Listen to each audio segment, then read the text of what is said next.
नमस्कार बंधू भगिनींनो, आपल्या सगळ्यांचं सहर्ष स्वागत आहे स्वास्तिकम या माझ्या चॅनलवर। आज मी आपल्या सगळ्यांसाठी तिरुमला तिरुपती श्री व्यंकटेश्वर बालाजी चे जीवनचरित्रे व महात्म्य याच्यातील पुढील कथा घेऊन आलेली आहे। तरी आपण सगळ्यांनी श्रवण करा। आधी आपण देवाला तुळशीपत्र कारण आपल्या सगळ्यांनाच माहिती आहे की तुळशीपत्र हे तिरुमला तिरुपती देवाला खूपच प्रिय आहे। त्याआधी आपण श्री गणेशाला फूल अर्पण करूया। श्री गणेशाय नमः। ओम गणगणपतये नमो नमः। श्री सिद्धिविनायक नमो नमः।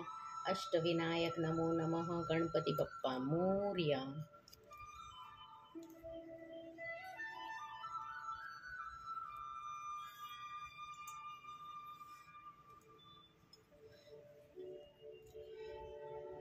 ओम नमो भगवते वासुदेवाय। नमो नमः। तिरुपती बालाजी तुला शिक्षण प्रणाम। आई महालक्ष्मी। ओम महालक्ष्मी देवे नमः। श्री इंद्रजी।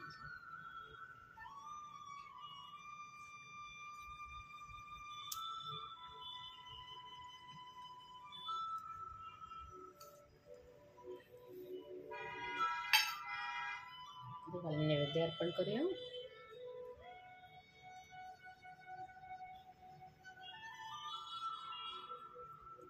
नैवेद्यं समर्पयामि।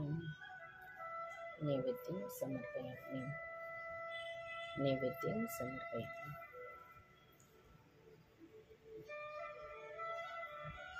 चला तर मग आत्ताच्या कथेस सुरुवात करूया आपण।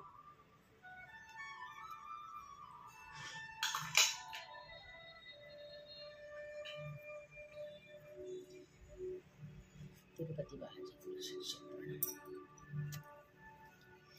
श्री गणेशाय नमः। श्री सरस्वतीभ्यो नमः। आकाशराजाला मोक्ष प्राप्ती।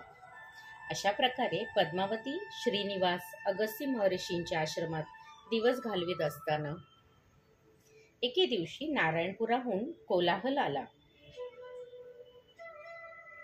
कोतवाल आला आहे।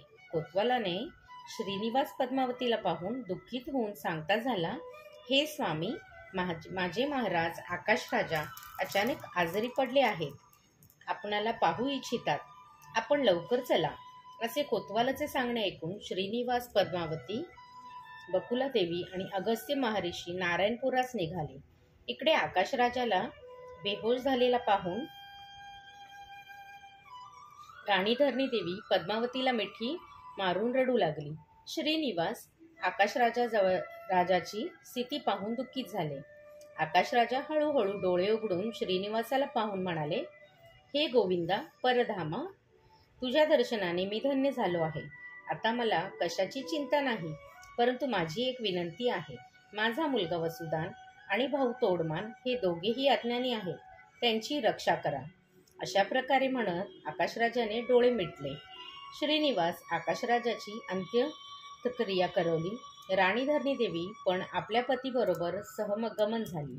अशा प्रकारे कर्मक्रिया झाल्यावर श्रीनिवासाने परत अगस्त्य महामुनींच्या येथे बाकी दिवस घालविले। आकाशराजाच्या मरणानंतर वसुदान आणि तोडमान दोघेही राज्याधिकारासाठी भांडू लागले। वसुदान म्हणाला की वडिलांच्या मरणानंतर राज्याधिकार पुत्राला मिळाला पाहिजे, म्हणून राज्याधिकारी मी आहे। तोडमान म्हणाला की मोठ्या भावानंतर राज्याधिकार लहान भावाला मिळाला पाहिजे, म्हणून ह्या राज्याचा राज्य करणारा अधिकार मला आहे। अशा प्रकारे दोघात शत्रुत्व उत्पन्न झाले। दोघेही आपापले सैन्य घेऊन युद्ध करण्यास तयार झाले।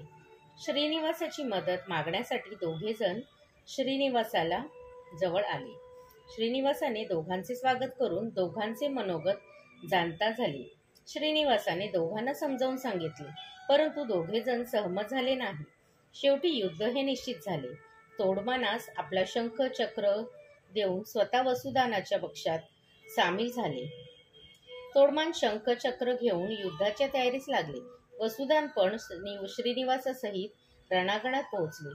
दोघात भयंकर युद्ध झाले। हजारो सैनिक मारले गेले। शेवटी तोडमानाने श्रीनिवासाचे ध्यान करून सुदर्शन चक्राला श्रीनिवासावर प्रयोग केला। सुदर्शन चक्र येऊन श्रीनिवासाच्या छातीला लागला. तेथे करून श्रीनिवास बेहोश झाले.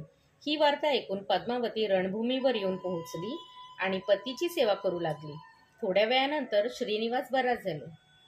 पद्मावती श्रीनिवासाला पाहून म्हणाली, हे स्वामी, हे दोघे जण आपलेच आहेत. या दोघांपैकी कोणाचेही नुकसान झाले तर मी सहन करणार नाही.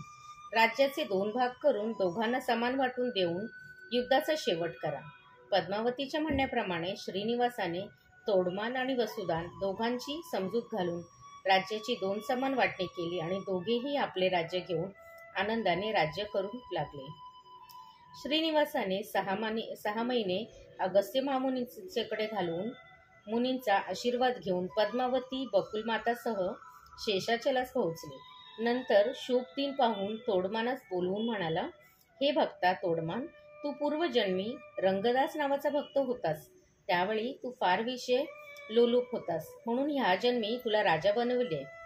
मी ह्या कलियुगाच्या शेवटपर्यंत शेषाचलावर निवास करेन. वराहस्वामीने मला राहण्यासाठी पुष्करणीच्या बाजूला जागा दिली आहे. त्या जागेवर मला राहण्यासाठी आलय निर्माण कर. श्रीनिवासाचे बोलणे ऐकून तोडमानाने श्रीनिवासाच्या आज्ञेनुसार सुंदर मंदिर निर्माण करण्यासाठी विश्वकर्माला सांगितले.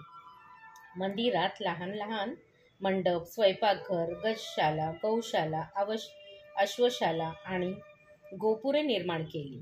शेषाचलास येण्याचे यात्रिकांचे सोयीसाठी मजबूत पायऱ्या बांधविल्या. रस्त्यात ठिकठिकाणी आश्रयासाठी मंडप, पिण्याचे पाण्याची सोय, अशा प्रकारे सुंदर मंदिर बांधले.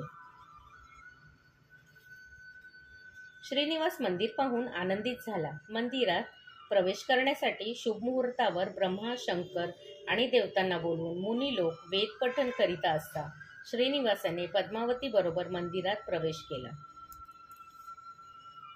श्री तिरुपती बालाजी पर्णमस्तु. शुभम भवतु, शुभम भवतु, शुभम भवतु.